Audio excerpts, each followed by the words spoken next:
níbikíbi tí ẹ ti lórí ọ̀fẹ́ àti mọ́ gbọ́mi káàkiri àgbáláyé orúkọ mi ò yí padà náà ni Dr. Ògúnmọ́dédé Fádayọ̀ ọmọ bíbí ìlú Ògbómọ̀ṣọ́ ni mo ń ṣe lárúmọlé mo fẹ́ kọ́ wa ní sí àánú máa wọ sókè mọ́ sọ pé náà láì odidi atare kan ní ọlọ́ba mi wá kó mú odidi atare yẹn kó lọ kó kúnná bíi páúdà ọmọ ìyá mi mẹ́jọ kò tẹ̀tẹ̀lẹ̀kún pààyàn odidi atare yìí ló pọ̀ papọ̀ mọ́sẹ̀ ọmọ ìyá mi fo ìtọ̀ ìdájí rẹ fìdí ọṣẹ náà ìtọ̀dájì rẹ tó ti sọ̀rọ̀ séèyàn fìdí ọṣẹ náà kó má fi wẹ̀ iṣẹ́ àánú tó dájú ni òrìṣà òkè dájú jùlọ àtàrí ilé àtàrí ò ní kúnjọ́ kan kó mọ̀ kó fọ́fọ́ aláàánú olóore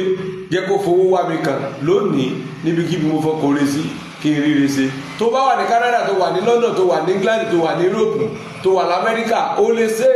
lọ́wọ́ odidi àtàrí kan alligator pepper ẹyọ kan àti ìdọ̀dájì rẹ àtọ̀sẹ̀ lọ́pàpọ̀ ó lè blend ẹ̀ papọ̀ kó papọ̀ wọn kó fi ìtọ̀dájì ẹ̀ sí kó má fi wẹ̀ àdúrà rẹ yóò gbà ọ́.